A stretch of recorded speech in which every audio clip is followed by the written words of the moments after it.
జయ గురు జయ జయ గురు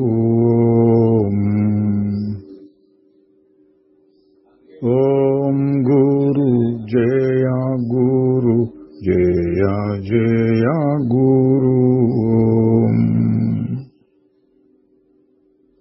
ఓం గురు జయ గురు జయ జయ గురు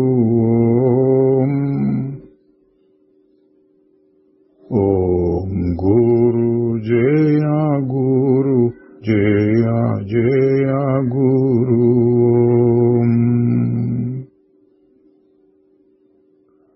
ఓం నమో భగవతే శ్రీ రమణాయ. శ్రీ రమణ మహర్షితో సంభాషణలు, రకరకాల ప్రశ్నలు, ఒకే రకం జవాబులు అనే ప్రవచన పరంపరలో 65వ భాగానికి వస్తున్నాము. ముందుగా క్రిందటి భాగంలోని ముఖ్యాంశాలు. జాగ్రత్త, స్వప్నము, సుషుప్తి అనే 3 అవస్థలు సామాన్యంగా చెప్తూ ఉంటారు.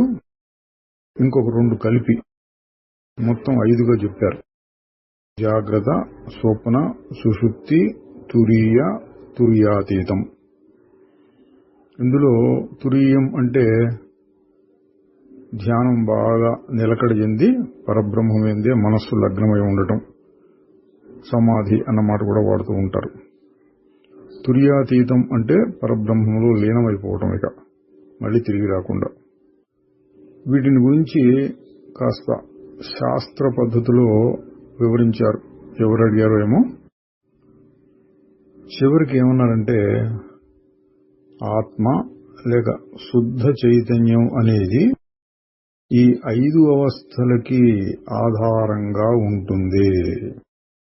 ఏదైతే సమాధిలో ఉంటుంది అనుకుంటామో అదే ఇప్పుడు కూడా ఉంటుంది. అన్ని అవస్థలకి సాక్షిగా ఉంటుంది అని చెప్పారు. తరువాత ఒకరు ప్రశ్నించారు, నేను నా మనస్సును బాగా పరిశోధిస్తూ ఉంటే బుద్ధికి కూడా అతీతమైన స్థితిలో చేరినట్లు అనిపిస్తోంది, కానీ ఆనందం లేదు. మహర్షి గారు చెప్పారు, నేను ఆనందాన్ని అనుభవించలేకపోతున్నాను అనేది కూడా ఒక సంకల్పమే. దాన్ని కూడా తీసివేయాలి. నీవు ఎల్లప్పుడూ ఆత్మవే, ఎల్లప్పుడూ ఆనందమే నీ స్వరూపము. మరి దాన్ని ఎలా కనుక్కోవాలి అంటే, బుద్ధి యొక్క మూలం అహంకారం, దాని యొక్క మూలం ఏమిటి అని వెతుకుతూ ఉంటే మనస్సు పూర్తిగా ఆగిపోయి దానికి కూడా మూలమైన ఆధారమైన తన నిజస్వరూపం బహిర్గతమవుతుంది. ఆత్మ ఎల్లప్పుడూ ఉన్నదే కాబట్టి దానిని పొందటానికి ప్రయత్నం అంటే అనాత్మని, అంటే రకరకాల మానసిక వృత్తులను తీసివేయటమే దానిని పొందినట్లు. ఎంతెంతగా ఇతర మానసిక వృత్తుల్ని తొలగించగలిగితే అంతగా ఆధ్యాత్మిక అభివృద్ధి కలుగుతూ ఉన్నట్లు అన్నారు. ఎప్పుడూ ఏవో అనుమానాలు వస్తూ ఉంటాయి. అందువలన ఎన్నో ప్రశ్నలు అడగవలసి వస్తున్నది. అంటే ఈ అనుమానాలు సమాధానం చెప్తూ ఉన్న కొద్దీ ఇంకా ఇంకా వస్తూ ఉంటాయి. అందువల్ల ఎవరికి ఈ అనుమానం వస్తున్నది అని ప్రశ్నించుకుని అన్నిటికీ మూలమైనటువంటి ఆ పదార్థాన్నే చూడాలి. అప్పుడే అన్ని ప్రశ్నల్ని సమాధానపరిచినట్లు అవుతుంది. అనుగ్రహం కావాలి అని అడగటం కూడా అనుగ్రహం ఉన్నందుకు గుర్తు అన్నారు. తరువాత ఆత్మయే అత్యంత ఆనందం, ఆత్మ కొరకే తక్కిన విషయాలన్నింటినీ ప్రేమిస్తూ ఉంటాం. తలనొప్పి వస్తే తగ్గించుకోవడానికి ప్రయత్నం చేస్తాం, ఎందుకంటే అది సహజం కాదు కాబట్టి.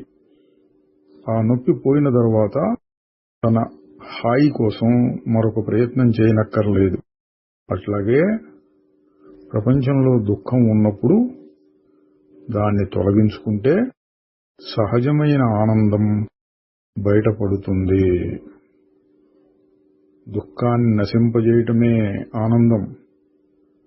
ఆనందం కోసం ప్రత్యేకమైన ప్రయత్నం అవసరం లేదు.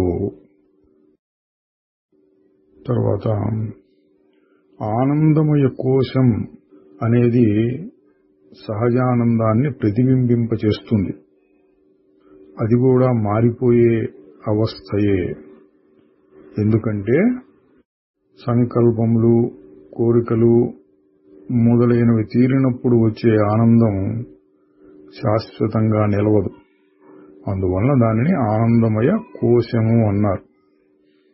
సహజమైన ఆనందం అన్నిటికీ ఆధారంగా ఎప్పుడూ ఉంటుంది. హఠయోగము, సగుణ ఉపాసనలు వారి వారి సంస్కారాలను బట్టి, శక్తి సామర్థ్యాలను బట్టి కొంతమందికి ఉపయోగిస్తాయి.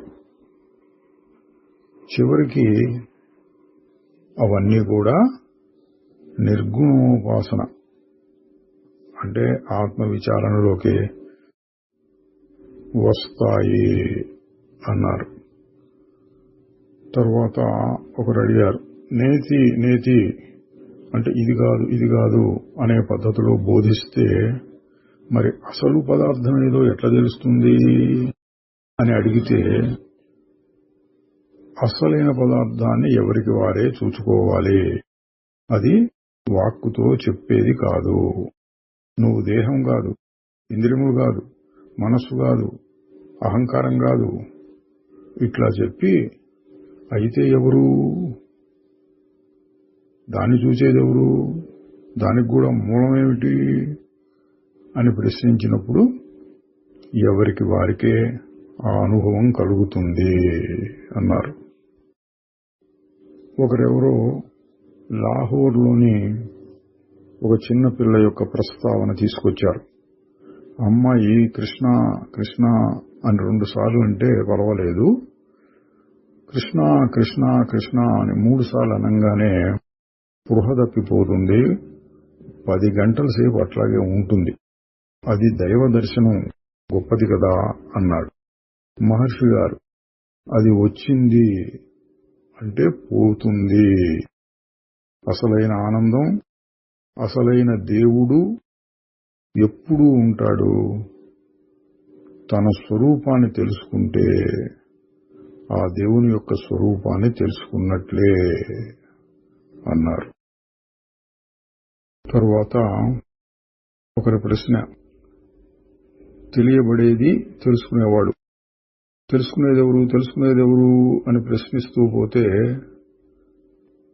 ఆ ద్రష్ట దృశ్యం అంటే తెలుసుకునేది తెలుసుకోబడేది 2 కూడా పోతున్నాయి. మరి ఇక తరువాత విచారణ ఎట్లా సాగుతుంది? మహర్షి గారు చెప్తున్నారు, ద్రష్ట దృశ్యం అంటే చూచేది చూడబడేది 2 కూడా మనస్సులోని చలనమే. ఆ 2 పోయినప్పుడు అసలైన చైతన్యం, ఆత్మ అది తెలియవస్తుంది. నేను తెలుసుకుంటున్నాను, అది తెలియబడుతోంది.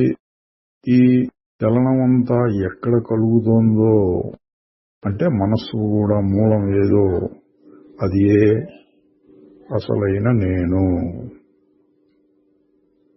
సాధనలో ఎలా సాగాలి అంటే ఆత్మని తెలుసుకోవడానికి బుద్ధిని ఉపయోగించాలి. కానీ అది అత్యంత సూక్ష్మమైన వృత్తి అంటే చలనం. సాధారణంగా అన్ని చలనాలు ఆగినప్పుడు శుద్ధమైన ఆత్మ ఉంటుంది అని చెప్తారు. కానీ ఆత్మని తెలుసుకోవాలి, ఆత్మని ధ్యానించాలి అంటే అక్కడ కూడా బుద్ధి లేక మనస్సు ఉంటుంది. కానీ అత్యంత సూక్ష్మమైనటువంటి స్థితిలో దాని సహాయంతో ఆత్మానుభవం కలుగుతుంది.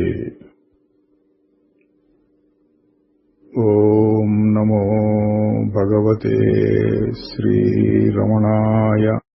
ఇప్పుడు 25వ భాగంలోనికి వస్తున్నాము. 1939 ఫిబ్రవరి 4 సంభాషణ 624.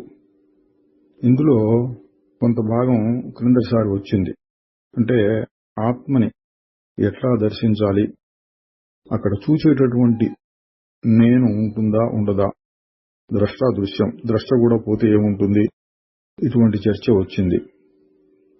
మహర్షి గారు చెప్పారు, కైవల్య నవనీతం, వివేక చూడామణి గ్రంథాల్లో కూడా దీన్ని గురించి చెప్పబడి ఉన్నది. ఆత్మని తెలుసుకోవటం కోసం బుద్ధి యొక్క ఏకాగ్రతని శుద్ధమైన ఆత్మ మీద నిలబడేటట్లు చేయాలి.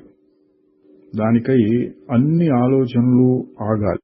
కానీ ఆత్మని పట్టుకోవడానికి కావలసిన ఒక ఆలోచన లేక బుద్ధి వృత్తి, అంటే బుద్ధి చేసే పని అత్యంత సూక్ష్మ రూపంలో ఉంటుంది.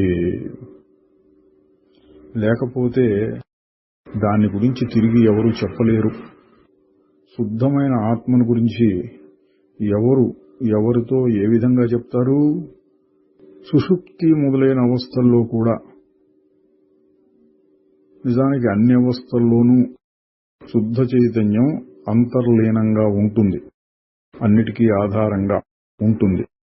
సుషుప్తిలో అంటే గాఢ నిద్రలో ఆ శుద్ధ జ్ఞానము ఉంటుంది, గాఢ నిద్రకు సంబంధించిన అజ్ఞానం కూడా ఉంటుంది. అంటే నాకేం తెలియలేదు అనే దృష్టి. అంటే శుద్ధ జ్ఞానానికి అజ్ఞానంతో విరోధం లేదు, రెండు కలిసే ఉంటాయి. అజ్ఞానానికి కూడా శుద్ధ జ్ఞానమే ఆధారం కాబట్టి, అందువలన ఆత్మానుభవం కోసం అత్యంత సూక్ష్మమైన బుద్ధి వృత్తి కావాలి. చాలా సూక్ష్మమైనటువంటి అన్ని ఆలోచనలు పోయిన తరువాత అతి సూక్ష్మం, అత్యంత సూక్ష్మమైనటువంటి ఒక మనస్సు పని వలన ఆత్మని తెలుసుకోగలుగుతున్నాము. ఇది ఒక చెప్పడానికి కష్టమైనటువంటి ఘట్టం అండి. ఆత్మానుభవం ఎవరికి? మనస్సు ఆత్మను తెలుసుకుంటుందా, ఆత్మను ఆత్మ తెలుసుకుంటుందా, లేక రెండూ లేకుండా పోతాయా? ఇట్లాంటి ప్రశ్నలు అడుగుతూ ఉంటారు. చెప్పడం కష్టం. ఆచరణాత్మకంగా సాధకుల కోసం ఇప్పుడు మహర్షి గారు చెప్పింది సరిపోతుంది. అత్యంత సూక్ష్మమైనటువంటి బుద్ధి వృత్తి ద్వారా ఆత్మానుభవాన్ని పొందాలి. పచ్చగా ఆత్మని ఆత్మే తెలుసుకుంటోంది అనేటట్లయితే తర్వాత మాటల్ని ఉపయోగించి ఆ స్థితి ఇటువంటిది అని మనకు కొందరు తెలియజేస్తున్నారు కదా. కాబట్టి ఆ అనుభవం అనేటువంటిది మనస్సు కలుగుతుంది. అయితే సాధారణమైన అందరికీ అనుభవంలో ఉన్న మనస్సు కాదు, అత్యంత సూక్ష్మం, అత్యంత శుద్ధం అయి ఇది లేనే లేదు, ఆగిపోయింది అన్నట్లుగా ఉండేటటువంటి మనస్సులో ఆత్మానుభవం కలుగుతుంది. ఇటువంటి వృత్తి జ్ఞానం అంటే మనస్సును ఉపయోగించకుండా మరి జ్ఞానం కలగదా అంటే, ఆ శుద్ధ చైతన్యం ఎప్పుడూ ఉన్నది, మరి అజ్ఞానం కూడా ఎప్పుడూ ఉంటున్నది. అందువలన మనస్సుతోటి దాన్ని అనుభవంలో చూసుకోవాలి. దానికి ఒక ఉదాహరణ ఇస్తున్నారు. సూర్యరశ్మిలో దూదిని పెడితే అది మండదు. ఆ దూదిని ఒక భూతద్దం కింద పెట్టి సూర్యుడు వెలుతురు వచ్చే దోవలో పెడితే అది అంటుకుని మండుతుంది. ఇది చాలా మంది తెలిసే ఉంటుందండి. సూర్యుడి యొక్క కాంతిని బాగా ఏకాగ్రం చేస్తుందన్నమాట ఆ భూతత్వం. అదేవిధంగా ఆత్మ చైతన్యం కూడా ఎల్లప్పుడూ ఉన్నప్పటికీ అది అజ్ఞానాన్ని హరించటం లేదు. ఎందుకంటే శుద్ధమైన జ్ఞానానికి అజ్ఞానానికి వ్యతిరేకం కాదు. అజ్ఞానం కూడా అందులో నుంచి వచ్చిందే. ఇక ధ్యానం చేత ఆ అత్యంత సూక్ష్మమైనటువంటి మనోవృత్తిని పొందగలిగితే అప్పుడు అజ్ఞానం నశిస్తుంది. అంటే మనస్సులో ఉన్న అజ్ఞానాన్ని మనస్సే నశింపజేసుకోవాలి అని అర్థం వస్తుందండి. ఇంకా వివేక చూడమంలో ఏమన్నారు? అతీవ సూక్ష్మం పరమాత్మతత్వం నస్థూల దృష్ట్యా.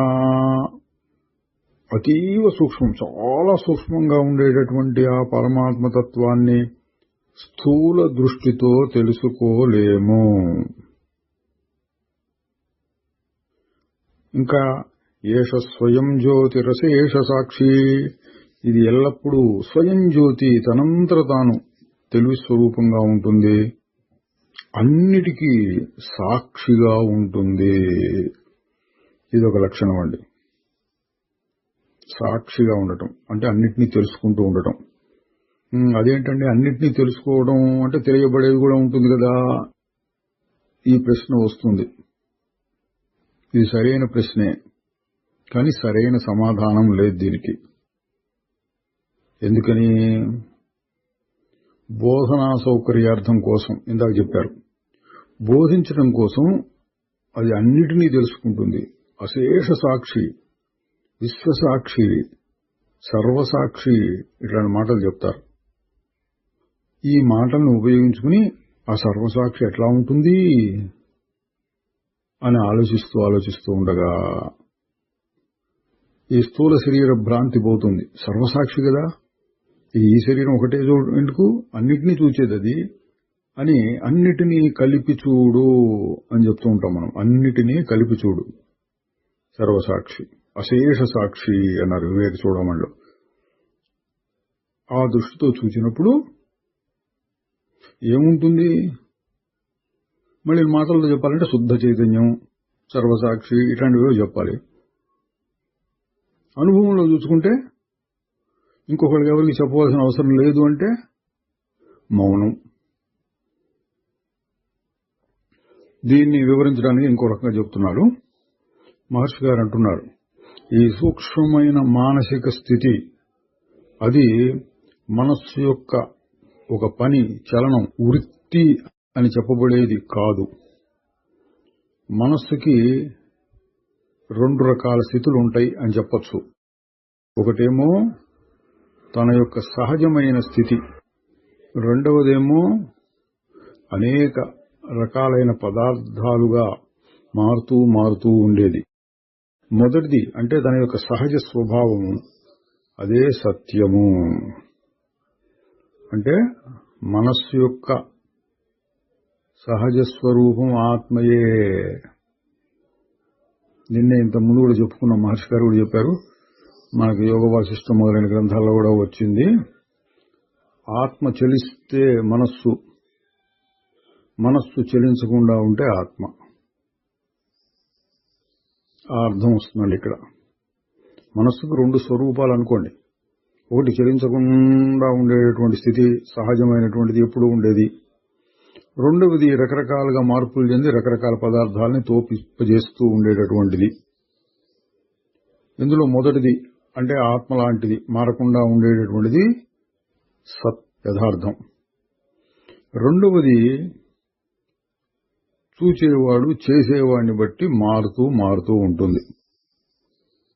ఈ రెండవది అంటే రకరకాలుగా మారుతూ ఉండేటటువంటి మనస్సు తీసేయడం కోసం జలే కటకరేణువత్ అని చెప్పారు. ఇది కూడా వివేక చూడమని వస్తుందండి. నీటిలో ఉన్న మలినాలను తీసివేయడం కోసం చిల్లగింజ గంధాన్ని వాడినట్లు. అందరికీ తెలిసిందే అనుకుంటాను. చిల్లగింజ గంధం కలిపి నీళ్ళలో వేస్తే నీళ్లలో ఉన్న మట్టి కిందికి దిగుతుంది, స్వచ్ఛమైన నీరు పైన ఉంటుంది.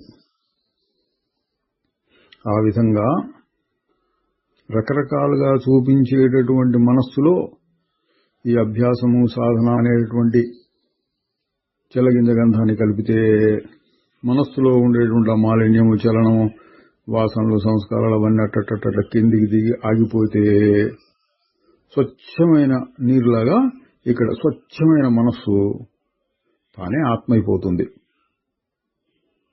అది శాశ్వతమైనటువంటిది. మహర్షి గారు ఇంకా చెబుతున్నారు, ఈ విధంగా చేయడానికి మార్గం ధ్యానము, మెడిటేషన్. దీనిలో కూడా త్రిపుటి అనేది ఉంటుంది.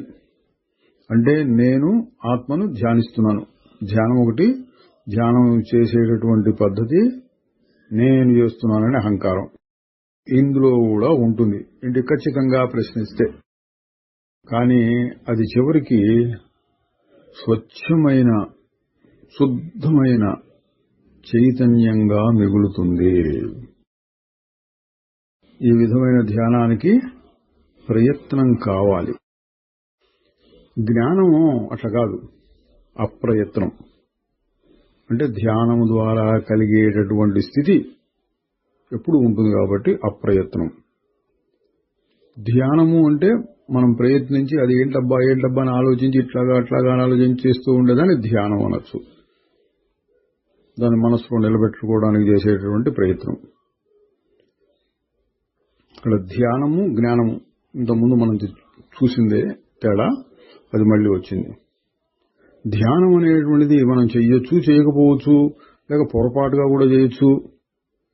ఆత్మశుద్ధ చైతన్యం అని కాకుండా ఆత్మ పెద్ద వెలుతురు లాంటిది అని దేవుడు ధ్యానం చేసుకోవచ్చు. పొరపాటు ధ్యానాలు కూడా చేయొచ్చు అన్నాడు. జ్ఞానము అట్లా కాదు, ఉన్నది ఉన్నట్టుగా తెలుసుకోవటం. ముందే ఇటువంటిది అటువంటిది చెప్పడం కాదు.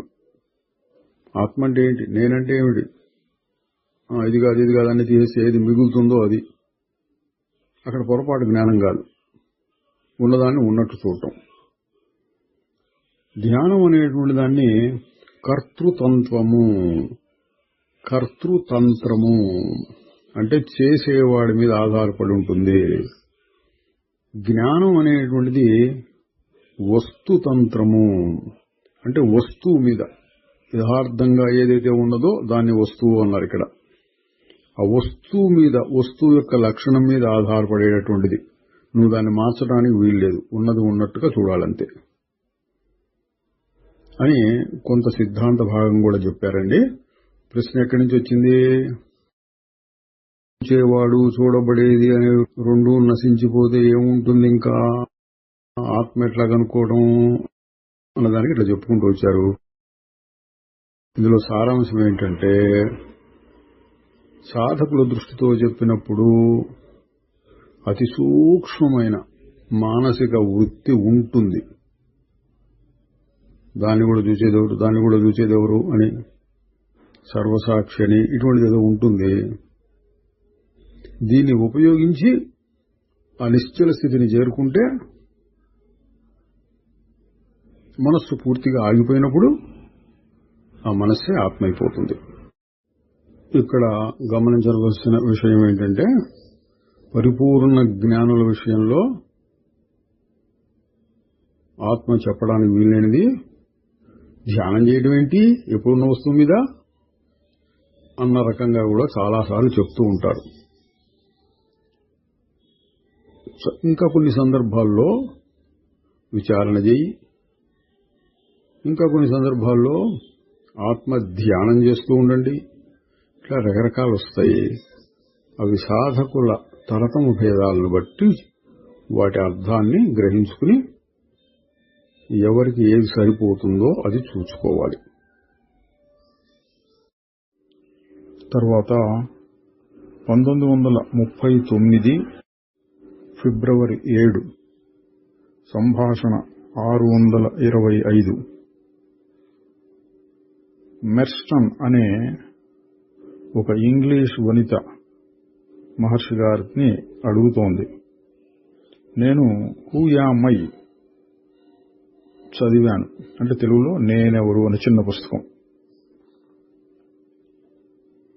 నేనెవరు అని విచారణ చేస్తూ ఉండగా ఆ వస్తువుని నేను ఎక్కువ సమయం పట్టుకోలేకపోతున్నాను. ఇంకోటి ఏంటంటే, నాకు బాహ్య విషయాల మీద ఏం పెద్ద ఆసక్తి కలగటం లేదు. కానీ ఈ జీవితం మీద ఒక మంచి ఆసక్తి కలిగి చక్కగా జీవించగలను అనే ఆశ కూడా కలుగుతున్నది.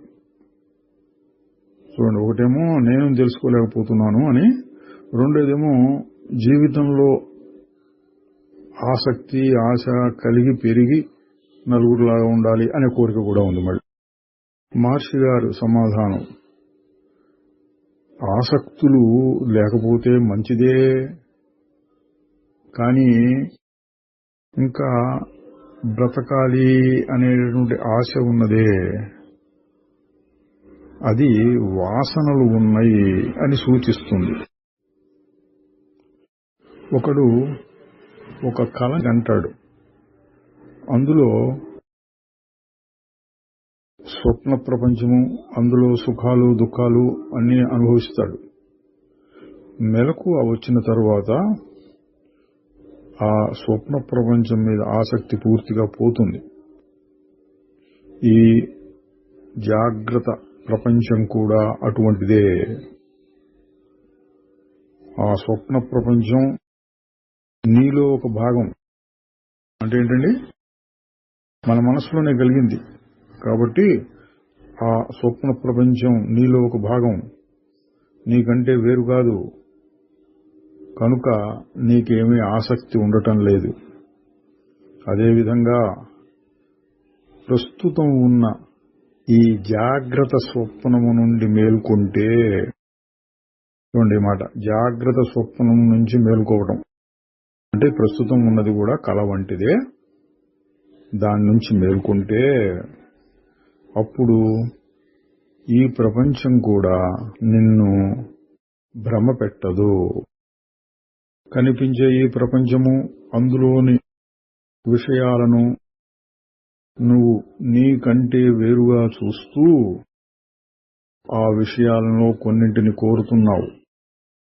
కానీ అసలు యథార్థం ఆ విషయాలన్నీ నీ మానసిక కల్పనయే అని అర్థం చేసుకుంటే నీకు వాటి మీద కోరిక నశిస్తుంది. కనిపించే ఈ దృశ్యాలన్నీ నీటి మీద వచ్చే బుడగల వంటివి. నీవు నీటి వంటి దానవు, వస్తువులన్నీ బుడగలు. నీటి కంటే వేరుగా అవి ఉండలేవు. అట్లాగని అవి అచ్చగా నీరే అని కూడా అనలేము. అంటే బుడగలుంటాయి, కానీ నీరే ఇంకొక రకంగా కనిపిస్తోంది అని. ఆవిడ చెబుతోంది, నేను ఆ నురగలాగా ఉన్నాను అని అనుకుంటున్నాను.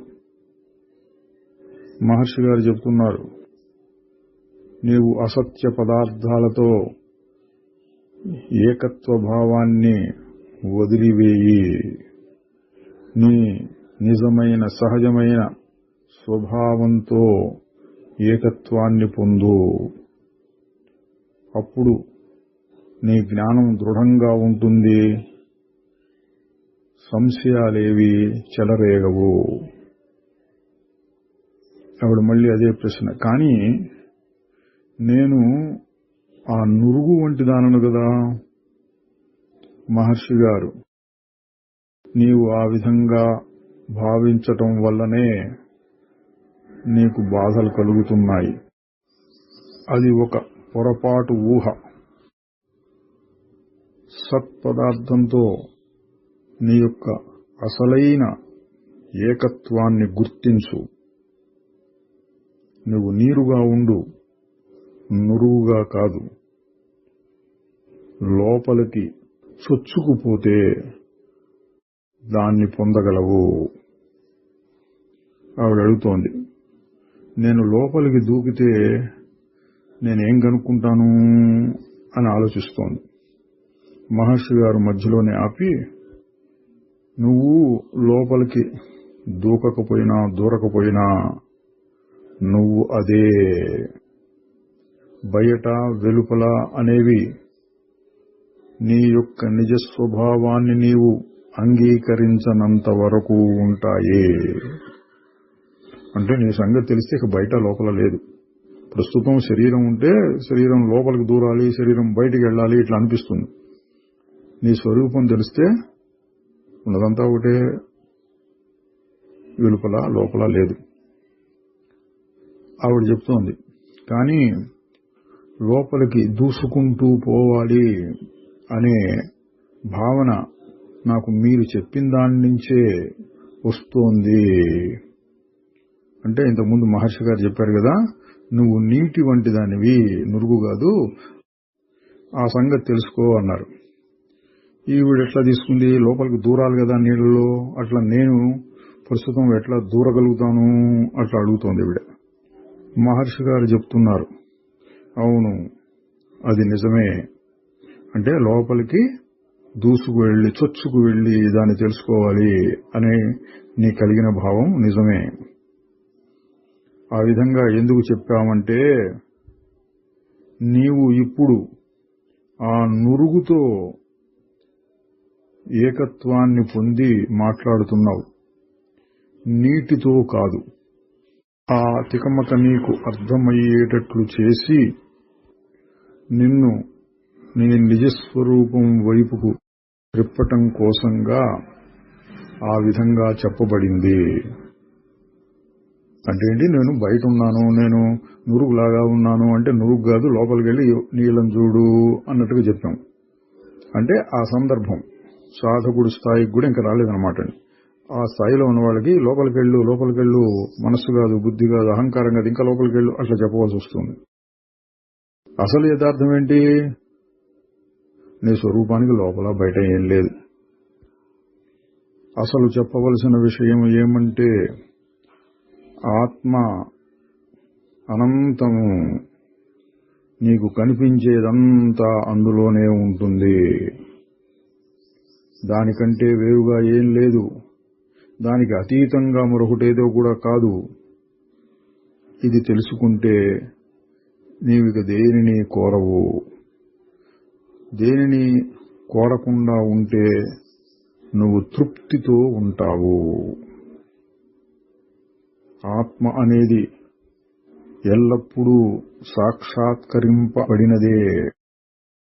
దానికోసం వెతకటము, అనుభూతిని పొందటము అంటే అనుభవంలో ఉన్నదానినే మళ్లీ అనుభవంలో పొందినట్లు. ఎందుకంటే నీవు ఎటువంటి సందర్భంలోనూ నీ ఉనికిని కాదనలేవు కదా. ఆ ఉనికి శుద్ధమైన ఉనికి, అది చైతన్యం, అదే ఆత్మ. నీవు ఉంటే తప్ప ఈ ప్రశ్నలను అడగలేవు. అందువలన నీవు ఉన్నట్లు నువ్వు అంగీకరించి తీరాలి. ఆ ఉండటం ఉత్త ఉనికి, అదే ఆత్మ. అది ఎప్పుడు అనుభవంలో ఉన్నదే.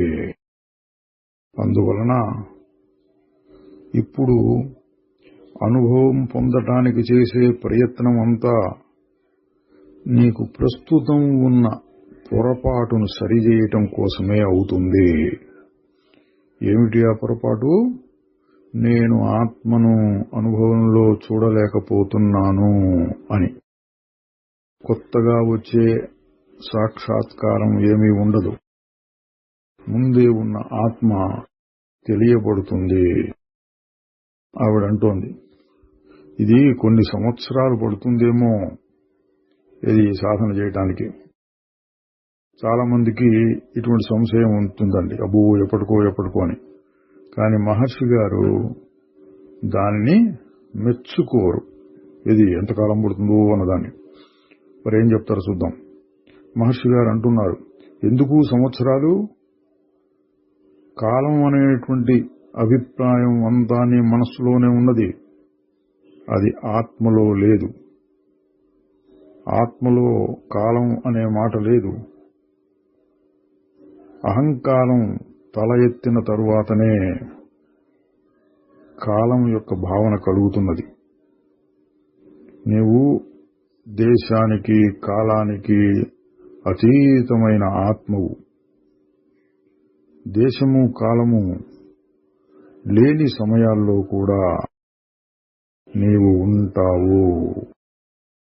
చూడండి, ఇక్కడ ఆవిడ అడిగిన మాట ఒక రకంగా రైటే. ఎందుకని చాలా సమయం పడుతుంది, పట్టచ్చు. కొన్ని సందర్భాల్లో అది కూడా చెప్తారు. భగవద్గీతలో వస్తుంది, బహూనాం జన్మనామంతే జ్ఞానవాన్ మాం ప్రపంచతే. అనేక జన్మల తర్వాత జ్ఞానవంతుడు నా యొక్క యథార్థ స్వరూపాన్ని తెలుసుకుంటాడు అంటారు. అనేక జన్మ సంసిద్ధ, అనేక జన్మల్లో సిద్ధిని పొంది చివరికి జ్ఞాని వస్తాడు.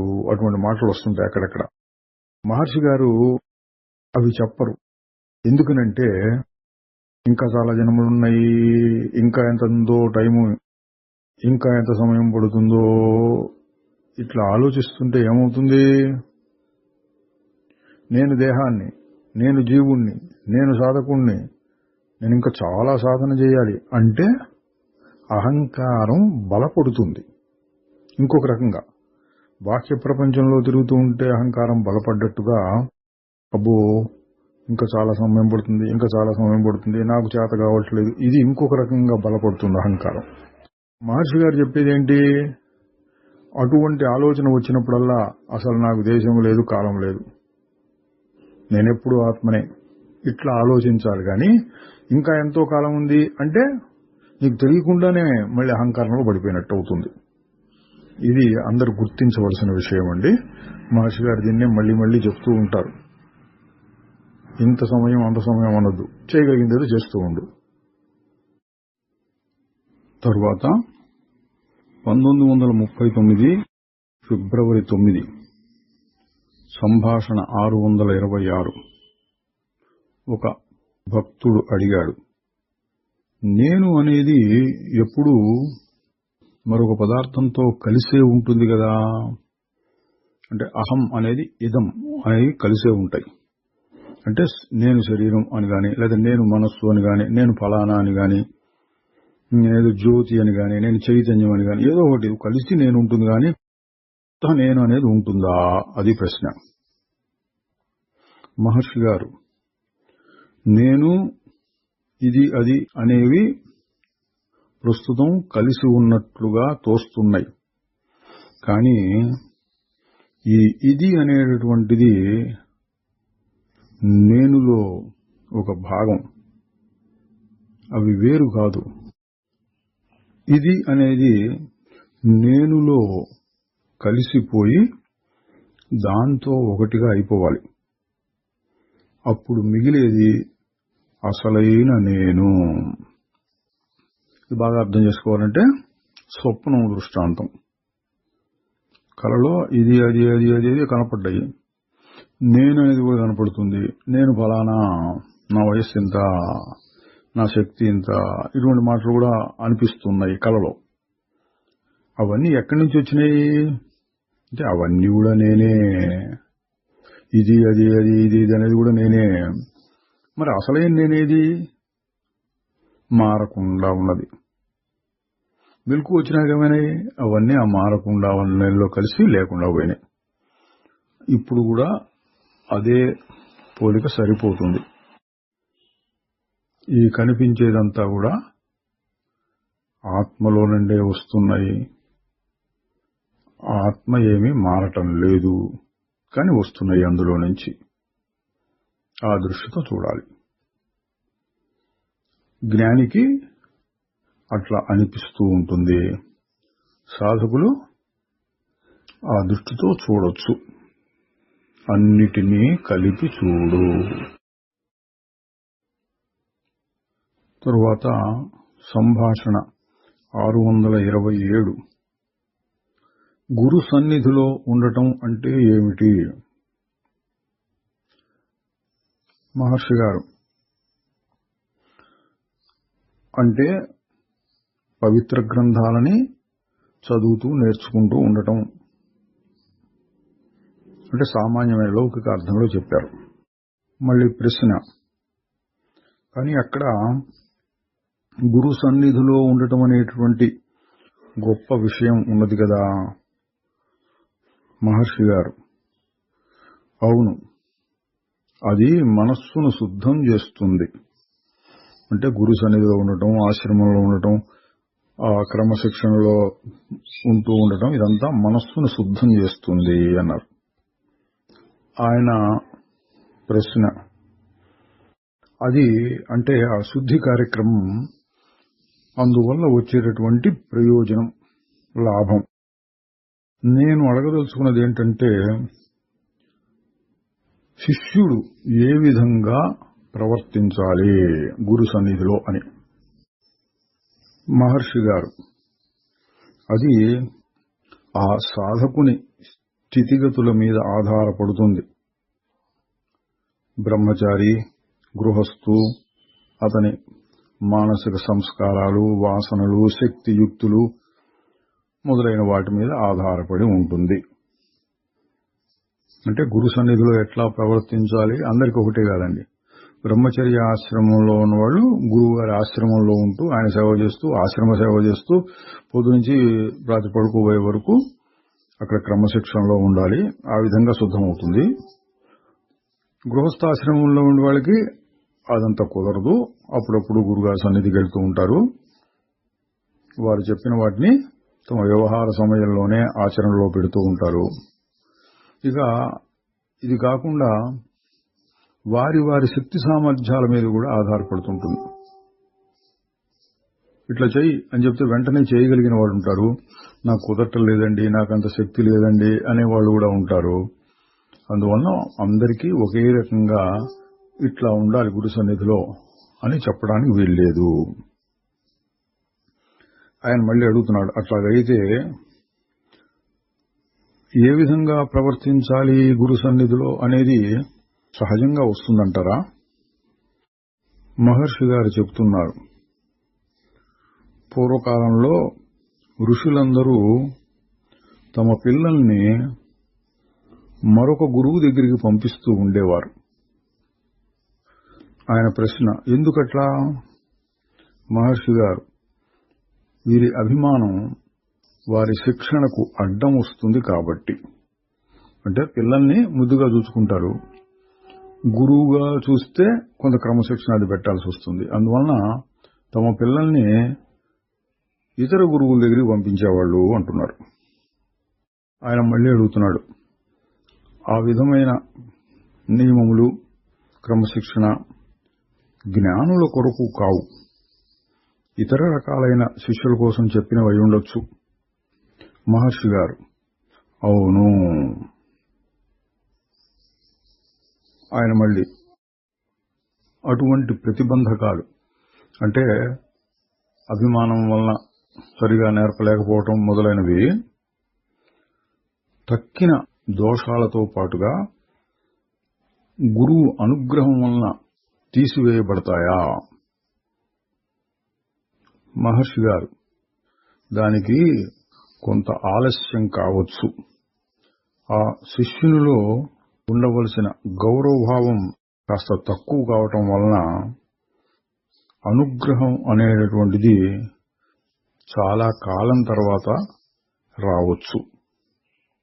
అజ్ఞానం నుండి మేల్కోవటం అనేటటువంటిది ఒక భయంకరమైన కలలో నుండి మేల్కొనటం అనే పోలికతో చెప్తారు. అది ఎట్లాగంటే, రెండు రకాలైన మనస్సులుంటాయి.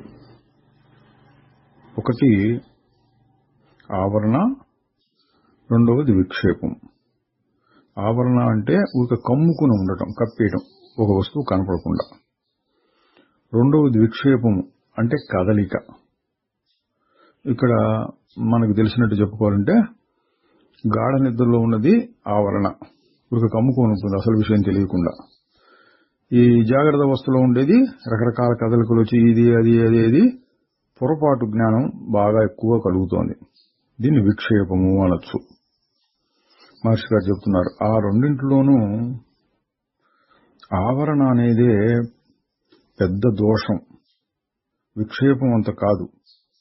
నిద్దట్లో ఆవరణ దోషం ఉన్నంత వరకు ఆ భయంకరమైన కల వస్తూనే ఉంటుంది. అంటే మహర్షి గారు చెప్పే ఉద్దేశం ఏంటంటే, కలలో భయం వేస్తోంది, దానికి కారణం ఏంటి? కల రావడానికి ముందున్న నిద్ర. అంటే విక్షేపము, చలనము కలగటానికి కారణం అంతకు ముందున్న ఆవరణ, అంటే తన స్వరూపము స్పష్టంగా తెలియకపోవడం అన్నారు. మేల్కొన్న తర్వాత ఆవరణ పోతుంది, ఇక తరువాత భయం ఉండదు. విక్షేపం అనేది ఆనందానికి వ్యతిరేకమేమీ కాదు. ప్రాపంచికమైనటువంటి విక్షేపం, ప్రపంచ విషయాల వల్ల కలిగేటటువంటి ఊరికే ఊరికే చలిస్తూ ఉండటం, వదిలించుకోవటం కోసం గురువు దగ్గర ఉండాలనుకుంటారు, సద్గ్రంథాలను పఠించాలనుకుంటారు, దేవతల్ని ఒక ఆకారంలో పూజించాలనుకుంటారు. ఇటువంటి పనుల వలన జ్ఞానం కలుగుతుంది. అంటే మనస్సులో ఉండే దోషాలను తీసేసుకోవటం కోసం గురు సన్నిధి ఎట్లా ఉపయోగిస్తుంది అని చెప్తున్నారు. చివరికి ఏం జరుగుతుంది? కర్ణుడు ఎప్పుడూ కుంతీపుత్రుడే. ఇది మహాభారతంలోని ఉదాహరణ. అంటే కర్ణుడికి తెలియదు నేను ఫలానా వాళ్ళ కొడుకునని. చిన్నప్పుడే ఎక్కడికో వెళ్ళిపోయి వేరే వాళ్ళ దగ్గర పెరిగాడు. కుంతీదేవికి తెలుసు ఫలానా వాడు నా కొడుకు అని. తర్వాత చాలా కాలమైన తర్వాత ఎవరో చెప్పారు, నువ్వు కుంతీపుత్రుడివి అని. అప్పుడు తెలుసుకున్నాడు. మరి ఎప్పటి నుంచి కుంతీపుత్రుడు? తాను తెలుసుకున్న రోజు నుంచి కుంతీపుత్రుడా? కాదు, పుట్టినప్పటి నుంచి కుంతీపుత్రుడే, కానీ తెలుసుకోవటం మటుకు ఫలానా రోజు జరిగింది అన్న ఉదాహరణ ఇచ్చారు. ఇంకొక ఉదాహరణ దశముడి కథ అంటారు. పదోవాని కథలో కూడా అంతే అని వివరించట్లా మహర్షి గారు, ఎందుకంటే అందరికీ తెలుసు కదా అని. మనం క్లుప్తంగా చూద్దాం. 10 మంది కాలువ దాటి అవతలకి వెళ్ళాలి. వెళ్లే ముందు మనం అందరం సరిగ్గా దాటుతామో లేదో మనం లెక్క వేసుకుందాం రా అనుకున్నట్టు. 1 2 3 4 5 6 7 8 9 10 అనుకున్నట్ట. ఇది పరమానంద శిష్యులు కదండి. ఇది అవతలకి వెళ్ళిన తర్వాత అందరం వచ్చామో లేదా, లెక్కేయండి అంటే ప్రతివాడు తనను వదిలేసి తక్కిన 9 మందిని లెక్క పెడుతున్నాడు. ఒకడెవడో పోయినాడు అందరూ అనుకుంటున్నారు. తర్వాత ఎవరో చూడటానికి వచ్చిన వాడు వీళ్ళ అతి తెలివికి చూచి వాళ్ళకు ఒక ఉపాయం చెప్పాడు. లెక్క పెట్టు అంటే 1 2 3 4 5 6 7 8 9, నిన్ను కూడా పెట్టు, నేను 10వ వాడిని అని అప్పుడు తెలుసుకున్నట్ట. 10వ వాడు మొదటి నుంచి ఉన్నాడు, చచ్చిపోయినాడు అనుకున్నారు. కానీ ఎవరో చెప్పినప్పుడు గ్రహించి నేనే 10వ వాడిని అని తెలుసుకున్నాడు. అది ఉదాహరణ. తర్వాత 3వ ఉదాహరణ కూడా చెప్తున్నారు. రాముడు ఎల్లప్పుడూ విష్ణుడే. దీన్ని కూడా వివరణ ఇవ్వలేదు, మనం చూద్దాం. ఎప్పుడు విష్ణుమూర్తి అయినా రామావతారంలో వచ్చి రాముడుగా కొన్ని కష్టాలు పడి కొద్ది బాధలు కూడా పడి అది ఇది చేశాడు. కానీ ఇది తాత్కాలికం. ఆ విష్ణుమూర్తి యొక్క కాల ప్రమాణంతో చూస్తే ఈ అవతారం అనేది ఒక క్షణం కూడా ఉండదు. అట్లా ఒక క్షణం వచ్చి ఏదో మనిషిలాగా నటించి మళ్ళీ వెళ్ళిపోయినాడు. ఈ రాముడు ఎప్పుడు విష్ణువు అయినా కొంతకాలం నేను విష్ణువు కాదు అన్నట్లుగా ప్రవర్తించాడు. ఈ ఉదాహరణలు ఇచ్చారండి. జ్ఞానం ఇటువంటిది అని 3 ఉదాహరణలు. కర్ణుడు ఎప్పుడూ కుంతీపుత్రుడే, దశముడు 10వ వాడు ఎప్పుడూ 10వ వాడే నేను లేననుకున్నప్పుడు కూడా. 3వది రాముడు నేను రాముణ్ణి మానవుణ్ణి అనుకున్నప్పుడు కూడా విష్ణువే. జ్ఞానం అటువంటిది. అంటే ఎప్పుడూ ఉన్నదానిని తెలుసుకోవటమే జ్ఞానము. తరువాత 1939 ఫిబ్రవరి 13 సంభాషణ 628. యూరోప్ దేశాల పర్యటన అనంతరం తిరిగి వచ్చినటువంటి డి అని ఆయన పూర్తి పేరు ఇవ్వలేదు. మహర్షి గారితో కాసేపు వ్యక్తిగతంగా మాట్లాడారు. ఆయన అన్నాడు, ఇంతకుముందు తాను మహర్షి గారిని దర్శించినప్పుడు కొద్దిగా ప్రభావం ఉండింది, కానీ తనకు కావలసినంతగా దొరకలేదు. ఇది మహర్షి గారి సన్నిధి యొక్క ప్రభావం. తాను తన పనుల మీద దృష్టిని పెట్టగలిగాడు. ఆయన అడిగేది ఏంటంటే, ఆధ్యాత్మిక ప్రగతి కోసం ఏకాగ్రత అనేది తప్పనిసరి కదా. ఏకాగ్రత అంటే మనస్సును ఒకే విషయం మీద ఎక్కువసేపు నిలబెట్టి అట్టబెట్టడం, కాసేపు తిరగడం కాకుండా. ఆయన ఇంకేమన్నాడంటే, కర్మ తనకి బాగా నచ్చుతుంది, ఎందుకంటే ఏదో ఒక పనిలో పడిపోతే ఏకాగ్రత కుదురుతుంది కాబట్టి. మహర్షి గారు అన్నారు, కర్త లేకుండా కర్మ ఉండదు. ఆ కర్త ఎవరు అని విచారిస్తూ పోతే అది కనపడకుండా పోతుంది. అప్పుడు కర్మ ఎక్కడుంటుంది? ఇదండి మహర్షి గారి పద్ధతి. ఇక్కడ కర్త అంటే ఇంకో రకంగా చెప్పుకుంటే అహంకారం. నేను చేస్తున్నా అనేది అహంకారం. మహర్షి గారు ఎప్పుడు చెప్పేది అహంకారం అంటే ఏమిటి అని వెదకి చూడు. ఇక్కడ అహంకారం కాకుండా కర్త అన్నమాట వచ్చింది. కర్త అంటే ఏంటి? వెదకి చూస్తే అది లేకుండా పోతుంది. కర్మ ఎక్కడుంది? సరే, ఆయన ఏమన్నారంటే, నాకు ఏదైనా అభ్యాసం చేయడానికి గాను ఒక ఉపదేశం ఇవ్వండి. మహర్షి గారు చెబుతున్నారు, కర్తను వెతకి పట్టుకో, అదే అభ్యాసం. అక్కడే కూర్చున్నటువంటి ఆయన భార్య అన్నది, తనకు కలిగేటటువంటి ఆత్మ చైతన్య స్థితులలో అంతరాయాలు బాగా కలుగుతూ ఉంటాయి. అది నిరంతరంగా జరిగేటట్లు, అంటే ఎల్లప్పుడూ తన స్వరూపం మర్చిపోకుండా ఉండేటట్లు చేయడం ఎలాగా? మహర్షి గారు చెప్పారు, అంతరాయాలన్నీ ఆలోచనల వలన. నీకు అంతరాయం కలిగింది అని తెలుసుకోవాలంటే ఇదంతా ఒక ఆలోచన మాత్రమే. ఇంతకు ముందు చేస్తూ ఉండిన అభ్యాసమే ఏంటది? ఎవరికి ఆలోచనలు వస్తూ ఉన్నాయి అనేదాన్ని కొనసాగించు. అంతరాయాలన్నీ లేకుండా పోయే వరకు ఈ అభ్యాసాన్ని కొనసాగించు. అభ్యాసం మాత్రమే చైతన్యానుభవం యొక్క నిరంతరాయతను, అంటే ఆగకుండా ఉండటాన్ని కలిగిస్తుంది.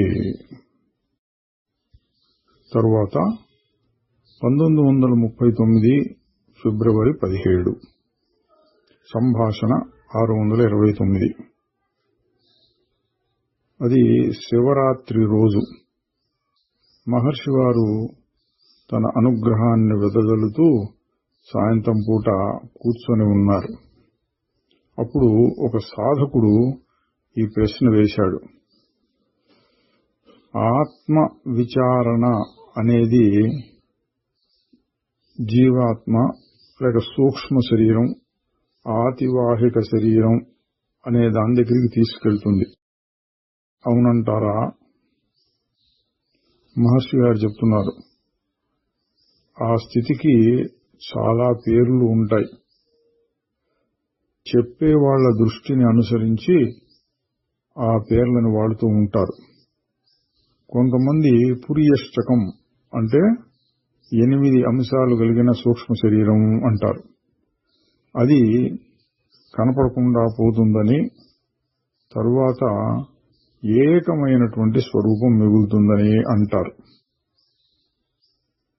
వృత్తి జ్ఞానం మాత్రమే అజ్ఞానాన్ని నశింపచేయగలదు. అతీతమైన జ్ఞానము అజ్ఞానానికి విరోధం కాదు. మహర్షి గారు ఇంత ముందు కూడా చెప్పిన మాట ఇది. అతీత జ్ఞానం, నిరాధారం, దేని మీద ఆధారపడకుండా స్వయం జ్యోతిలాగా ఉండేటటువంటిది 24 గంటలు ఉంటుంది. అజ్ఞానం కూడా అందులోనే ఉంటుంది. ఎట్లాగంటే గాఢ నిద్ర ఉదాహరణ ఇచ్చారు ఇంతకుముందు. నిద్రలో నాకేం తెలియదు అనే అజ్ఞానము ఉన్నది. ఆ అజ్ఞానాన్ని ప్రకాశింపజేసే జ్ఞానం కూడా ఉన్నది. ఆ జ్ఞానం 24 గంటలు ఉంటుంది. ఎందుకంటే ఆ జ్ఞానానికి ఈ అజ్ఞాన స్థితులకి విరోధం కాదు, దీనికి కూడా అదే ఆధారం, అన్నిటికీ అదే ఆధారం. కాబట్టి అందువలన మరి అజ్ఞానం ఎట్లా నశిస్తుంది అంటే వృత్తి జ్ఞానము అన్నారు. వృత్తి అంటే మనస్సులో కలిగేటటువంటి ఒక చలనము, లేక మనస్సుతో చేసేటటువంటి ఒక పని. ఈ సందర్భంలో ధ్యానము లేక విచారణ అని చెప్పవచ్చు. వృత్తులు అంటే మనస్సు చేసే పనులు 2 రకాలుగా ఉంటాయి. విషయ వృత్తి, ఆత్మవృత్తి. పేర్లలోనే తెలుస్తోంది కదండి. విషయములకు సంబంధించినటువంటి జ్ఞానము, చలనము. రెండవది ఆత్మవృత్తి, ఆత్మవైపు. మొదటిది అంటే విషయాలకు సంబంధించినటువంటి ఆలోచనలు ఆగిపోయి, రెండవది అంటే ఆత్మవృత్తి నిలబడాలి. అదే మనం తేలిక చెప్పుకుంటే చాలాసార్లు చెప్పుకుంటూ ఉంటాము. బహిర్ముఖ దృష్టి అంతర్ముఖం కావాలి. బాహ్య జగత్తుకి, శుద్ధమైన ఆత్మకి మధ్యలో మనస్సు ఉన్నది. ఆ మనస్సు అటువైపు తిరిగితే అజ్ఞానంలో, మోహంలో, బంధంలో పడిపోతారు. అదే మనస్సు ఇటువైపు తిరిగి అంతర్ముఖమై ఆత్మను చూడటం మొదలు పెడితే మోక్షం వైపుకి వెళ్తారు. అభ్యాసం యొక్క లక్ష్యం ఇదేను. అది సాధకుణ్ణి మొదట పురియష్టకం వైపుకు తీసుకెళ్తుంది. ఇక్కడ పురియష్టకం అంటే సూక్ష్మ శరీరం పైన వచ్చింది. అంతర్ముఖమై ముందు సూక్ష్మ శరీరం వైపు అంటే మనస్సు, ఇంకా మనస్సు యొక్క లోతుల్లోకి కారణ శరీరం, నేను అంటూ ఉండటం, నేను చూచేదెవరు, నేను సాక్షి అంటాం, ఇదంతా సూక్ష్మ శరీరం కిందికి వస్తుంది.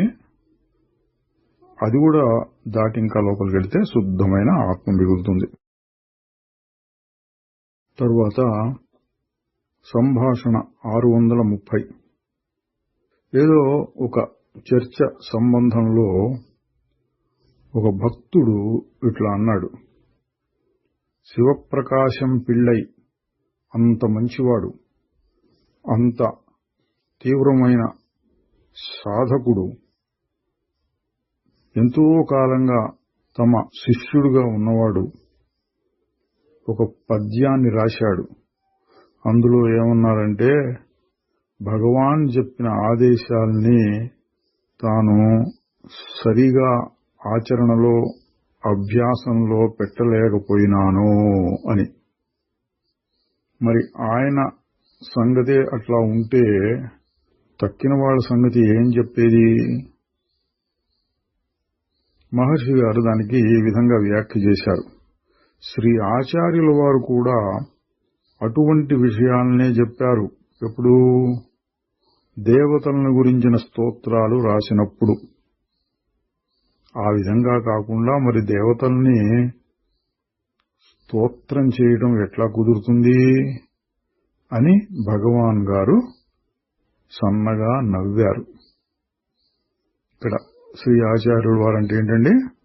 శంకరాచార్యుల వారు అని అర్థం. శంకరాచార్యుల వారు కూడా చాలా స్తోత్రాలు రాశారు దేవతల మీద. అందులో నేను అజ్ఞాని, నాకేం చేత కాదు, నువ్వే నన్ను ఆదుకోవాలి, నీ కృప లేకపోతే నేను పైకి రాలేను, ఇటువంటి అర్థాలు వచ్చేటటువంటివి చాలా ఉన్నాయి. ఉదాహరణకి దేవి అపరాధ స్తోత్రము అని రాస్తూ అందులో చూడంటారు, కుపుత్రో జాయేత క్వచిదపి కుమాతా నభవతి. అమ్మా, నేను ఇది చేయట్లేదు, అది చేయట్లేదు, ఇది చేయటం లేదు, అన్ని రకాల అవలక్షణాలు నాలో ఉన్నాయి, అయినా నువ్వు నాకు తల్లివి కాబట్టి నా అపరాధాలన్నీ క్షమించేసేయమ్మా. ఎందుకంటే చెడ్డ కుమారులు ఉంటారు గాని చెడ్డ తల్లి ఉండదు. ఎప్పుడు నీవు నాకు అటువంటి దానివి అన్నాడు. అంటే ఏంటండి, అద్వైతంలో ఆయన సింహంలాగా గర్జించేవారు. ఆయన భాష్యాలు, మన వివేక చూడమని మొదలైన గ్రంథాలు ఉన్నాయి. అదే శంకరాచార్యుల వారు భక్తి ఆవేశం వచ్చినప్పుడు నేను వేరు, ఆ దేవుడు దేవత వేరు అన్న దృష్టితోటి తాను సామాన్య జీవుడైనట్లుగా భావించుకుంటూ వీటిని వ్రాశారు. ఎందుకు అంటే ఆయన జగద్గురువు కాబట్టి అన్ని స్థాయిల వారికి సరిపోయేటట్లు కేవలం అద్వైతం మాత్రమే చెప్పి ఊరుకోకుండా ద్వైత పద్ధతిలోనూ చెప్పారు, యోగ పద్ధతిలో చెప్పారు. కొందరు యోగులకు సరిపోయేటట్లు కర్మకాండ భాగాన్ని కూడా ప్రోత్సహించారు. సన్యసించిన వారు ఆత్మవిచారణ చేయవచ్చు, గృహస్థులైనటువంటి వారు వైదిక కర్మలు కూడా చేస్తూ ఉండాలి అని చెప్పారు. అది మహర్షి గారు ఇక్కడ ఉదహరించారు. శంకరాచార్యుల వారంతా ద్వారే స్తోత్రాలు రాసేటప్పుడు నాకేం చేత కాదు, నేనేం చేయలేకపోయినా, నేను దీనుణ్ణి అధముణ్ణి ఇటువంటి భావాలతో రాశారు. ఆ సందర్భం వేరు. శివప్రకాశం పిళ్ళై కూడా భక్తి ఆవేశం వచ్చినప్పుడు ఆ విధంగా రాసి ఉంటారు అని. తరువాత సంభాషణ 631. ఒక సాధకుడు ఇంతకు ముందు అడిగిన ప్రశ్ననే, అంటే 629లో అడిగిన ప్రశ్ననే మళ్లీ అడుగుతున్నారు ఇంకొక విధంగా. ఆయన అడిగాడు, ఆత్మ విచారణ అనేటటువంటిది ఆతివాహిక, అదే పురియష్టకము లేక జీవాత్మ అనే దాని దగ్గరికి దారి తీస్తోంది, అది సరియేనా? అంటే శుద్ధమైన ఆత్మ రాకుండా సూక్ష్మ శరీరం వస్తోంది నాకు అని. మహర్షి గారు, అవును, దాన్ని శరీరము అన్నారు కదా. అంటే ఏంటి? ఆత్మకి నివసించడానికి అది ఒక ఇల్లు లాంటిది, అందుకనే దాన్ని పురి అంటే పురము అన్నారు. ఓ దృష్టిలో దాన్ని జీవుడు అని కూడా అన్నారు. అన్నీ ఒకటే.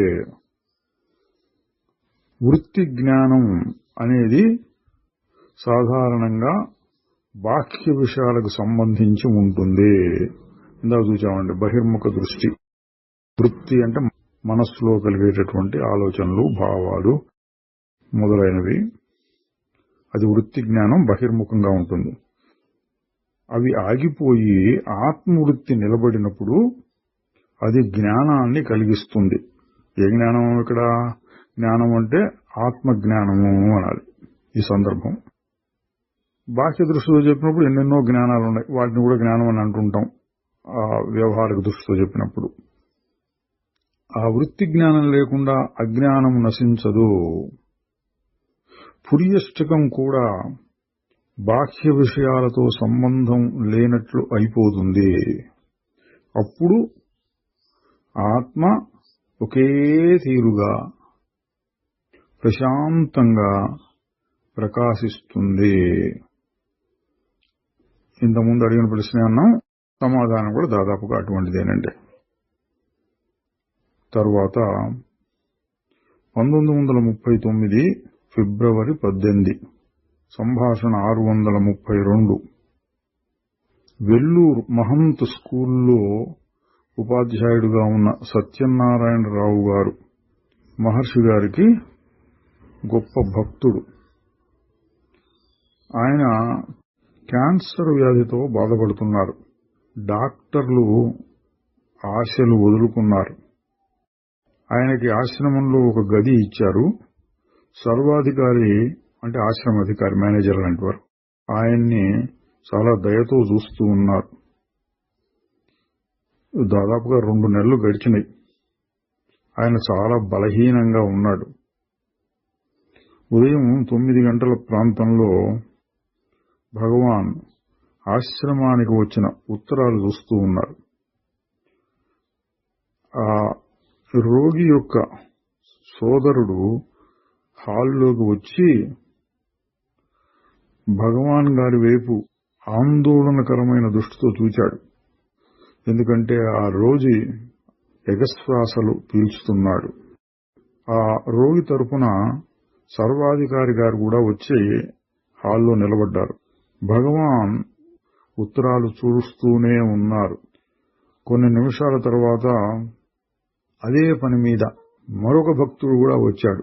అంటే ఏంటంటే మూడో ఆయన అయిపోతుంది మహర్షి గారు ఏమైనా చేస్తారేమో అన్నట్టు వచ్చారు. భగవాన్ గారు అడిగారు, మీరు డాక్టర్ని పిలిచారా? ఎవరో ఒకరు సమాధానం చెప్పారు, కానీ ఆయన హాస్పిటల్లో చాలా పనిలో నిమగ్నమై ఉన్నారు. మహర్షి గారు, నేనేం చేయగలను? నేను అక్కడికి వెళ్తే వాళ్ళందరూ సంతోషిస్తారు అని. అప్పుడు భగవాన్ గారు హాల్లో నుంచి లేచి ఆ రోగి ఉండేటటువంటి గదిలోకి వెళ్లి ఆయన్ని మృదువుగా మర్దన చేయటం మొదలుపెట్టారు. అతని హృదయ స్థానం మీద ఒక చేతిని పెట్టి రెండవ చేయిని తలకాయ మీద పెట్టారు. ఆ రోగి నాలుక బయటికి చాచుకుని వచ్చింది. నోరు తెరుచుకొని ఉన్నది. కళ్ళు కదలకుండా ఉండిపోయినాయి. అట్లా ఒక 20 నిమిషాల తర్వాత అతను కొంచెం బాధ తగ్గుతున్న గుర్తుల్ని ప్రదర్శించాడు. సన్నగా గొణిగాడు. నిస్సహాయులకు సహాయుడైన వాడా, నేను నిన్ను ఎంత బాధ పెట్టాను. నీ దయకుగాను నేనేమి తిరిగి ఇవ్వగలను? అక్కడున్నటువంటి మనుష్యులు కొంత సంతోషించారు, తగ్గిందిలే అనుకోని. మహర్షి గారు హాల్కి తిరిగి వచ్చారు. ఒకరెవరో ఆయనకి సబ్బు నీరు తెచ్చిచ్చారు చేతులు కడుక్కోమని. మహర్షి గారు దాన్ని వద్దని చెప్పి తన చేతుల్ని తన శరీరం మీదనే పైకి కిందికి పూసుకున్నారు. ఈ విధంగా జరిగిన కొద్ది రోజుల తర్వాత ఆ రోగి మరణించాడు. బాగా తెలిసిన ఒక భక్తుడు అన్నాడు, మహర్షి గారు అన్ని సందర్భాల్లోనూ ఏమీ పట్టనట్లుగానే ఉంటారు, కానీ ఎల్లప్పుడూ ఎంతో ప్రేమతోనూ సౌజన్యంతోనూ ఉంటారు. తరువాత 1939 ఫిబ్రవరి 23 సంభాషణ 633. దిండిగల్ నుంచి వచ్చిన ఒక సందర్శకుడు అడిగాడు, నేను శరీరంలోనూ మనస్సులోనూ కూడా చాలా బాధపడుతూ ఉంటాను. నేను పుట్టిన క్షణం నుంచి నాకు సుఖం అంటే ఏమిటో తెలియదు. నా తల్లి కూడా నన్ను కన్న క్షణం నుంచి ఎన్నో బాధలు పడింది అని విన్నాను. నేను ఎందుకు ఇట్లా బాధపడాలి? నేను ఈ జీవితంలో ఏ పాపము చేయలేదు. నా పాత జన్మల్లో చేసిన పాపాల వలన ఇట్లా అవుతుందా?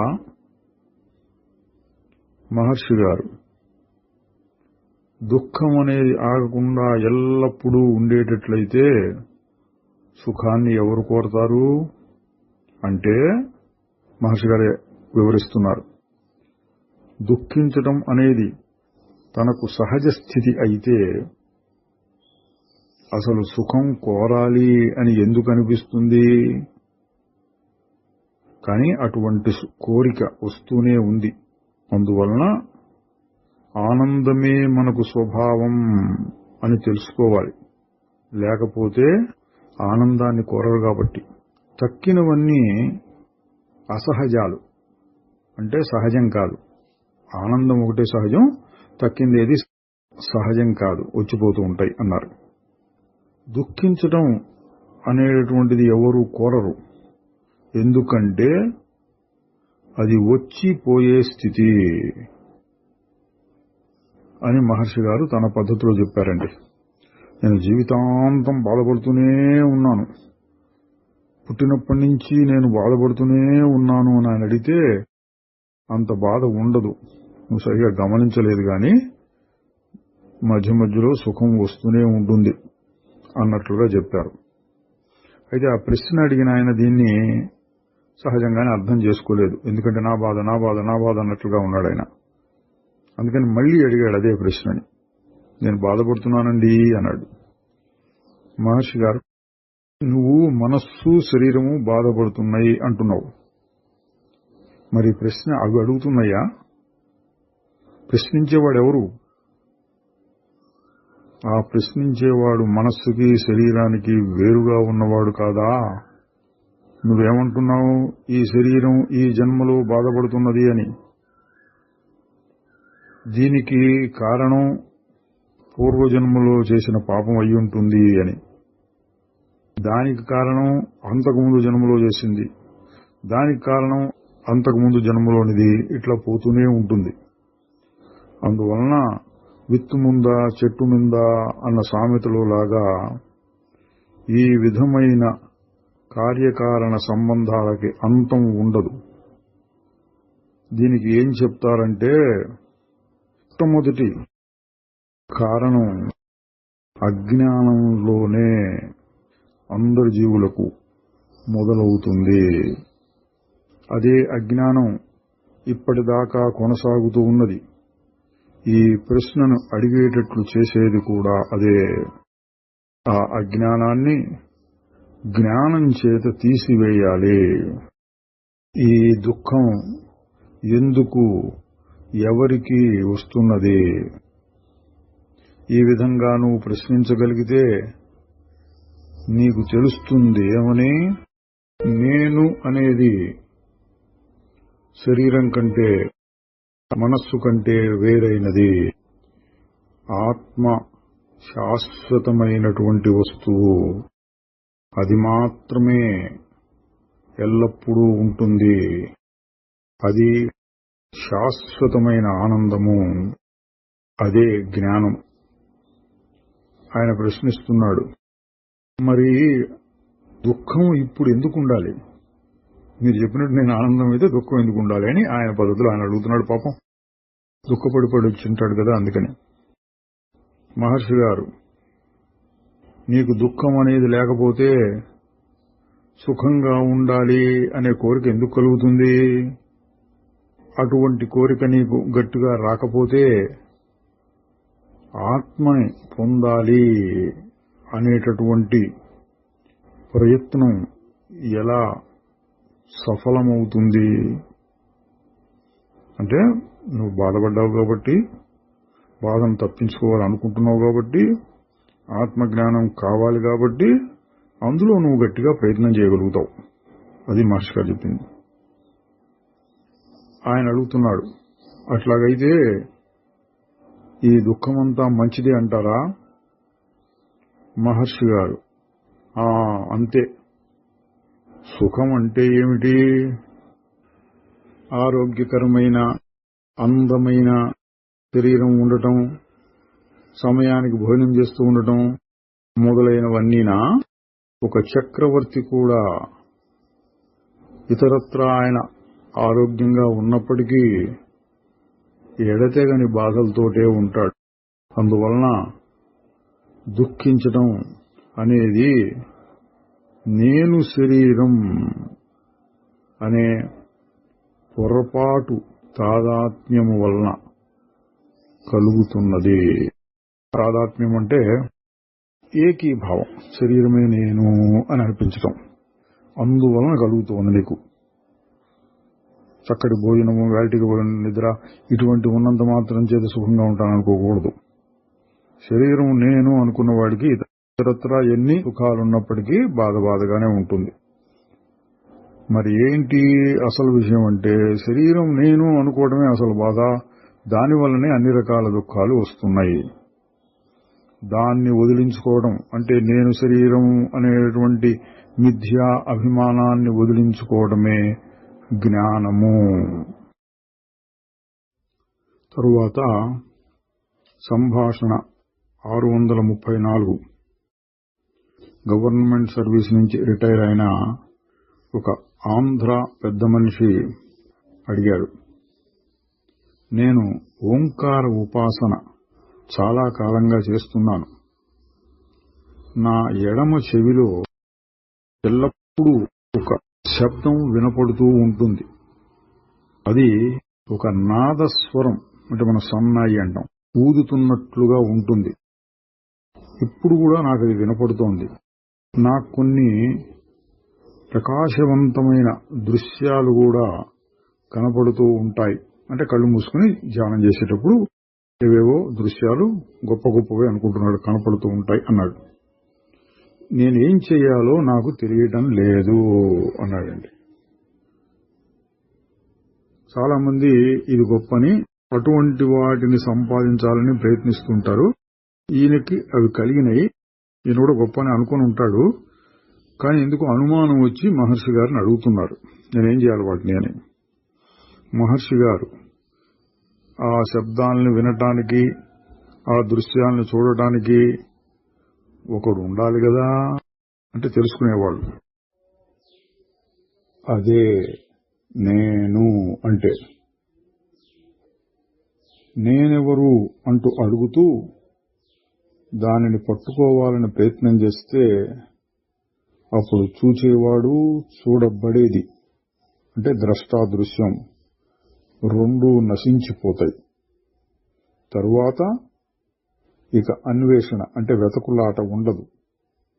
అప్పటి వరకు ఆలోచన వస్తూనే ఉంటుంది. వస్తువులు కనిపిస్తూ ఉంటాయి, అదృశ్యమైపోతూ ఉంటాయి. నువ్వు ఏమైంది అని అడుగుతావు, ఏం కాబోతోంది అని అడుగుతావు, అంటే భూతకాలం భవిష్యత్ కాలం. ద్రష్టని తెలుసుకుంటే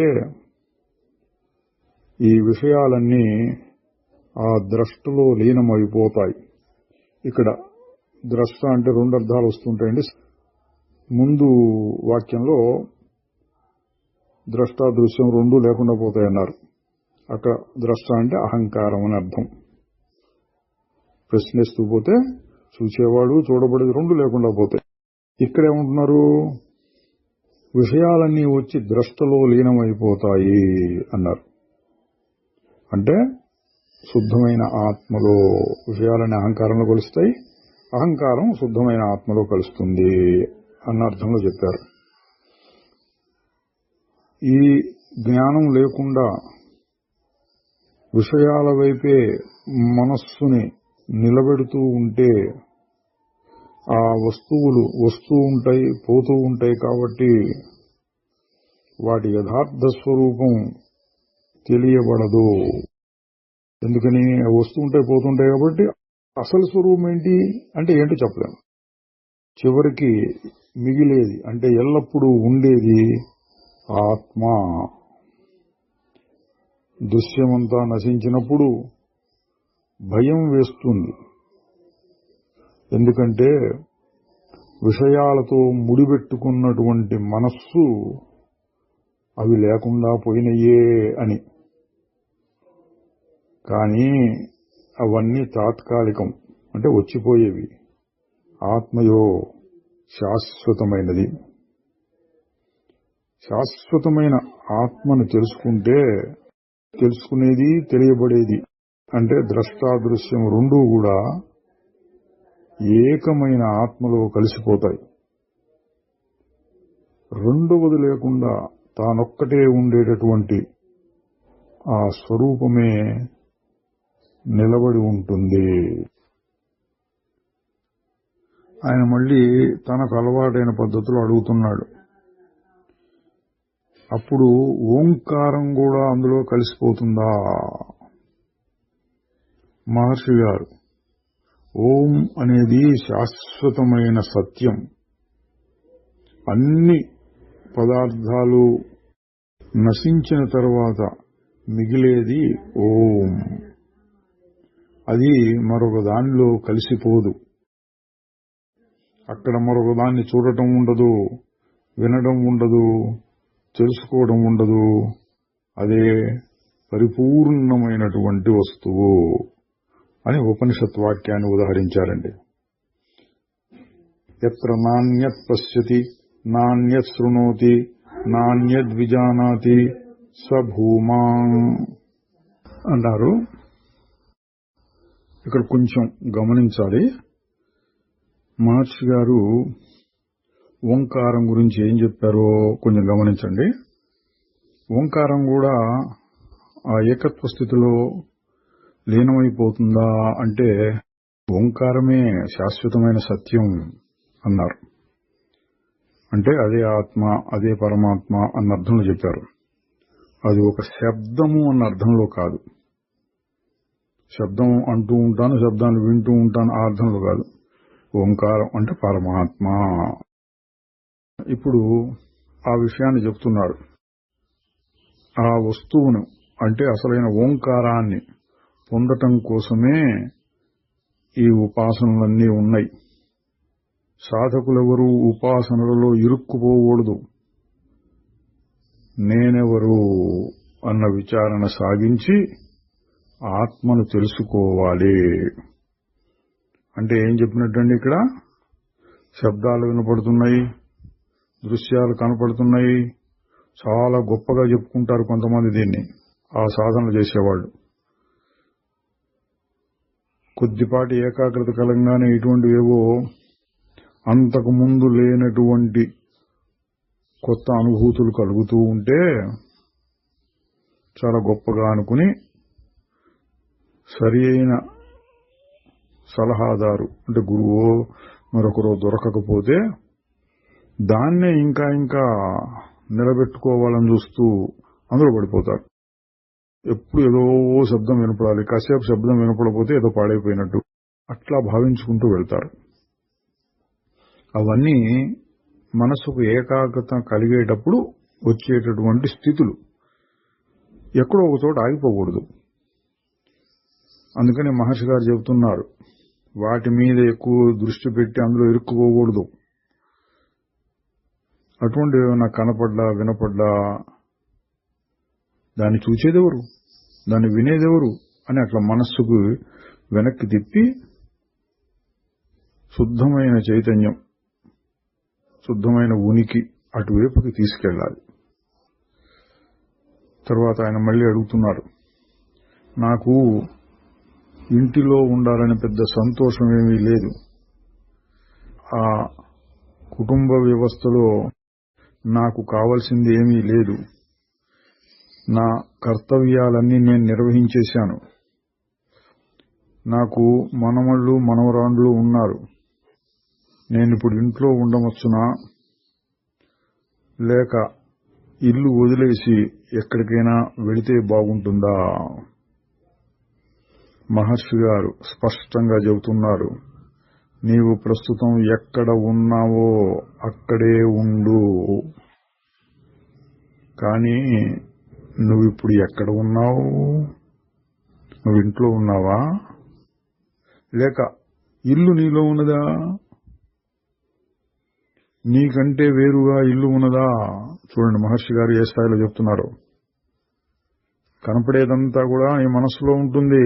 మనసులో ఇది ఇల్లు, ఇది మనవడు మనవరాళ్ళు, ఇవన్నీ నీ మనసులో అనిపిస్తున్నాయి. నువ్వు నీ స్థానంలో నిలకడగా ఉంటే అన్నీ నీలోనే కలిసిపోతున్నట్లు నువ్వు చూడగలవు. చూడండి గంభీరమైన అర్థం. నువ్వు నీ స్థానంలో నిలబడి ఉంటే, అంటే నీ ఇంట్లో నీ కుటుంబంలో అని కాదు, నీ స్థానం అంటే శుద్ధ చైతన్యం. నీవు అక్కడ నిలబడి ఉండాలి. అప్పుడు అన్నీ నీలో కలిసిపోతాయి. ఇటువంటి ప్రశ్నలు అప్పుడు తల ఎత్తవు. ఇల్లు వదిలి ఎక్కడికైనా వెళ్తే ఎక్కడో కూడా నీలోనే ఉంటుంది. ఇప్పుడు ఇల్లు నీలోనే ఉంటుంది, అంతా నువ్వే అని ఒక గంభీరమైన అర్థంలో చెప్పారు. చాలా మంది ఇటువంటి సందేహాలు కూడా కలిగి ఉంటారు. ఇప్పుడు నాకు బాలేదు, దీనంతా వదులుకొని ఎక్కడికో ఫలానా చోటుకి వెళితే అక్కడ బాగా సాధన చేసుకోవచ్చు అని. ఇట్లా కాదు, ఉన్న చోటనే ఎంత కుదిరితే అంత చిత్తశుద్ధితో నువ్వు చేస్తూ ఉంటే క్రమంగా అది బలపడుతుంది. నీ జ్ఞానం కూడా బలపడుతుంది. మహర్షి గారి అభిప్రాయం అదే. ఇంతవరకు చాలాసార్లు ఇటువంటి ప్రశ్నలు వచ్చినాయి, కానీ అన్నీ వదిలేసి ఎక్కడో దూరానికి వెళ్ళు అని ఎప్పుడు సలహా చెప్పలా. ఎప్పుడు చెప్పినా ఇట్లాగే చెప్తారు. ఉన్నవాడు ఉన్నతోటే ఉండి నీ యొక్క అసలు స్థానం ఏంటో కనుక్కో. ఆయన అడుగుతున్నాడు, అవును అంటే నేను ప్రస్తుతం నా ఇంట్లోనే ఉండవచ్చును అని అనిపిస్తోంది. ఆయన ఎట్లా అర్థం చేసుకున్నాడు? ప్రస్తుతం నా ఇంట్లో నేను ఉండొచ్చు అని అర్థం వస్తున్నది అన్నాడు. మహర్షి గారు మళ్ళీ ఏమంటున్నారు? నువ్వు నీ నిజ స్థితిలో నిలబడి ఉండాలి. మహర్షి గారు చెప్పింది ఆయనకు పూర్తిగా అర్థం కాలేదు. ఇంట్లోనే ఉండమంటున్నారు అని అర్థం అవుతుంది పైపైన విన్నదానికి. మహర్షి గారు చెప్పింది ఏంటి? నీ నిజస్థితిలో నువ్వు నిలబడి ఉంటే అసలు ఈ ప్రశ్నే రాదు. అది మహర్షి గారు చెప్పింది. ఓం నమో భగవతే శ్రీరమణాయ. చిదానందరూప శివోహం శివోహం.